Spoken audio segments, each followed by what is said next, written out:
Oh, hey, didn't see you there.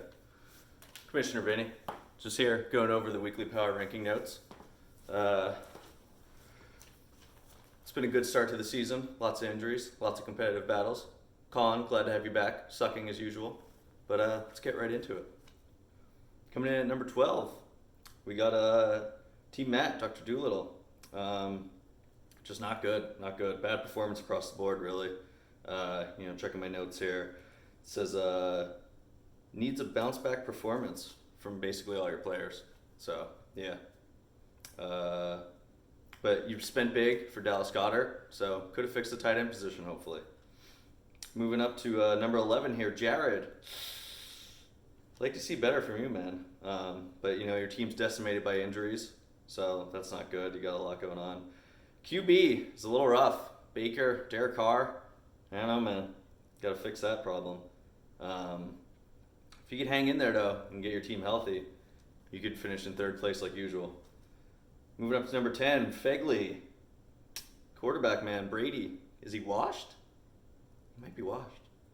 You got good running backs though, if they're healthy. But your wide receiver and your flex, they gotta step it up. They gotta perform. They're just not helping you. Number 9 here, got Marv, Don Julio himself. He's got a great 1-2 punch at running back, but same thing as Brady. Is Brees washed? Is he washed?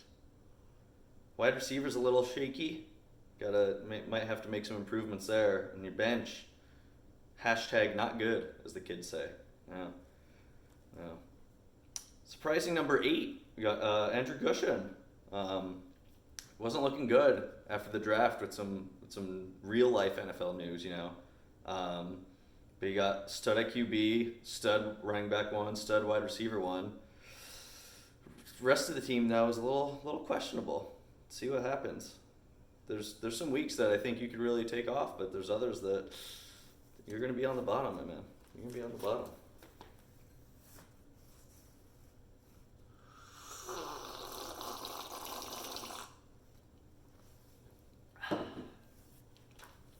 Okay.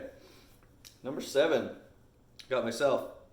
My wide receivers were a big part of my draft strategy, and they had a down week outside of Ridley. DJ Moore and Hot Rod Godwin really let me down, My defense and my kicker only combined for 3.5 points. So that's not ideal. Got some breakout potential on the bench, though. So we'll see. We just got to get some consistency going. Moving into the top half of the league, some winners. Number 6, we got Jimmy Leary, not Mr. Noodles. He had a low week 1, but he has a good team. He has some depth and a good running back 1-2 punch if they're healthy with Sanders. As we saw this week, he's got a low floor. He's still able to win, but not even scoring 100 points. But when right, the team, I think, has a high ceiling. I think they could really put up some points. Moving up to number 5, we got Colin. Back in the league after a few-year hiatus. He's got Mahomes, so that's always good. He's locked in there. And a good wide receiver 1-2 punch, but he's weak at flex. Larry Fitzgerald? Larry? Colin, it's not 2005 anymore, man. And both his running backs, they're 2 pass-catching backs in timeshares. So we'll see what kind of workload they're able to get week in and week out. Number 4, we got the ever elusive Dan Hood. He's got a high ceiling with his starters. Potential to hit 130 points. He didn't this week, but he had a down week for some guys. He only had 3 double-digit scorers on his team. Like a couple other teams, his flex spot is also a little iffy. Moving up to number 3, we got Billy Ditchie. 2 years ago champion, runner-up last year.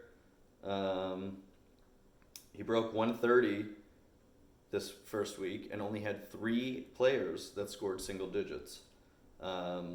Obviously, right now with Michael Thomas, his wide receiver health is a little questionable. So he's got to get them healthy and get them performing. And he just needs some running back consistency. If he could get that, I think he could get himself back in the winner circle. Moving up to number 2, Jordan Juke Sinopoli. broke 130 points. He's got a lot of depth on his team. He actually had a really good draft.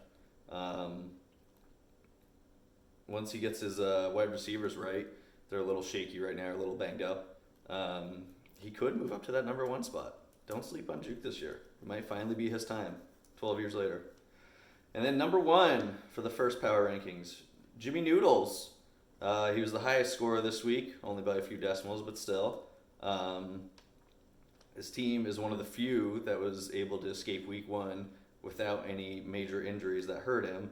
And continuing his witch doctor ways, he was able to sacrifice Marlon Mack in order to move Jonathan Taylor up to a starting running back. His wide receiver 2 and his flex are a little weak, and he doesn't have great depth. But, it doesn't matter if everybody else on your team is killing it. So that's the first power rankings. We got Browns and Bengals tonight. A lot of interesting players going on, so we'll see what happens. Best of luck in week 2. Juke, you suck.